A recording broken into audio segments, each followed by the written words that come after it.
अस्सलामुअलैकुम दोस्तों गुज़िश्ता चंद सालों से हमारे मुल्क में डिस्पोजेबल डायपर का इस्तेमाल बहुत बढ़ चुका है। अक्सर वालिदैन ये कोशिश करते हैं कि वो अपने बच्चे को डायपर लगा दें तो उनके बच्चे गंदगी और गलाज़त से महफूज रहेंगे, लेकिन दर हकीकत वो अपने बच्चों को खुद गलीज़ और जरासीम ज़दा बना रहे हैं। आज की वीडियो में मैं आपको डायपर्स के इस्तेमाल के नुकसानात के बारे में बताऊंगा। आपसे एक गुजारिश है कि आप ये वीडियो उन ख़वातीन को ज़रूर दिखाएं जो अपने बच्चों को डायपर लगाने के बाद कई कई घंटे देखती ही नहीं हैं और समझती हैं कि वो कफ़ायत शारी कर रही हैं और घर के पैसे बचा रही हैं, लेकिन हकीकत में उनके बच्चे की सेहत पर इसका क्या असर पड़ रहा है वो इस बात से नावाकिफ़ हैं। दोस्तों, हम सब जानते हैं कि डायपर्स की कीमत कम नहीं है, बल्कि हालिया दौरे हुकूमत में इसकी कीमतें दरामदी टैक्स लगने की वजह से बहुत बढ़ चुकी हैं। एक बहुत बड़ी गलती ये है कि तमाम वालिदैन डायपर्स को पैम्पर्स समझते हैं, जबकि नैपी को डायपर कहा जाता है, लेकिन दर हकीकत पैम्पर्स एक कंपनी का नाम है।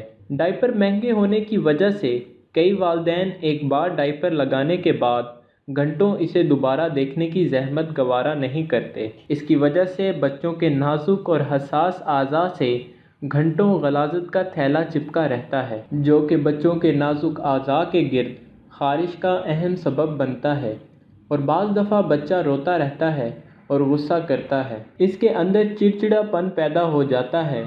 इसकी वजह भी यही है कि आप घंटों डायपर तब्दील करने का नाम ही नहीं ले रहे, जिसकी वजह से आपका बच्चा उलझन का शिकार हो जाता है। मुख्तलिफ ममालिक में डायपर्स के इस्तेमाल को गैर सेहतमंदाना करार दिया जा चुका है, बल्कि कुछ ममालिक तो इस पर बैन लगाने की सोच रहे हैं। डायपर के हवाले से ब्रिटिश मेडिकल जर्नल में शाया होने वाली एक रिपोर्ट में बताया गया है कि 1 से 3 साल का अरसा बच्चों की बढ़ोतरी में बहुत अहम होता है और बच्चों को डायपर पहनाने की वजह से उनके हसास आज़ा पर मुज़िर असरात मुरतब होते हैं। कुदरत ने इंसानी जिस्म पर बैरूनी माहौलियाती असरात से बचाने के लिए एक कुदरती तह बनाई होती है।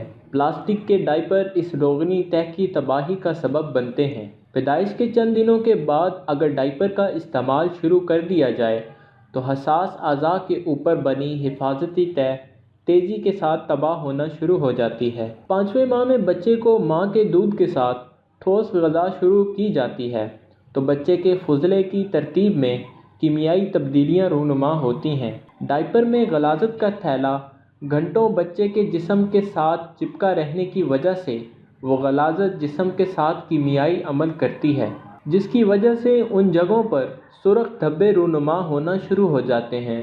बाज़ औक़ात सुर्ख दाने भी निकल आते हैं और अगर बर वक्त इनका इलाज ना किया जाए तो ये दाने पूरे जिस्म पर फैल जाते हैं। और माहिरीन की तहकीक में ये बात भी सामने आई है कि डायपर का गलाज़त वाला थैला ज़्यादा वक्त तक जिस्म के साथ चिपकने से ये अमल रूनुमा होता है। इसके अलावा हमें ये भी पता है कि पाकिस्तान में तकरीबन हर चीज़ जाली और 2 नंबर है और यहाँ पर तो कुछ ऐसी कंपनियाँ भी हैं जो इस्तेमाल शुदा प्लास्टिक या जाली और गंदे प्लास्टिक से डायपर्स बना रही हैं। लिहाजा आपको डायपर्स ख़रीदते वक्त भी बहुत एहतियात की ज़रूरत है। आप कोशिश करें कि डायपर्स का इस्तेमाल कम से कम करें। सफ़र वगैरह की सूरत में अगर डायपर का इस्तेमाल ज़रूरी भी है तो अच्छा डायपर इस्तेमाल करें और जैसे ही डायपर गंदा हो जाए उसे फ़ौरन तब्दील कर दें। तो दोस्तों, ये थी हमारी आज की वीडियो पसंद आई हो तो लाइक करें। इसके मुताल्लिक कोई राय या सवाल हो तो कमेंट बॉक्स में अपनी राय का इजहार ज़रूर करें और हमारे चैनल को सब्सक्राइब करते हुए साथ मौजूद घंटी का बटन भी दबा दें। शुक्रिया।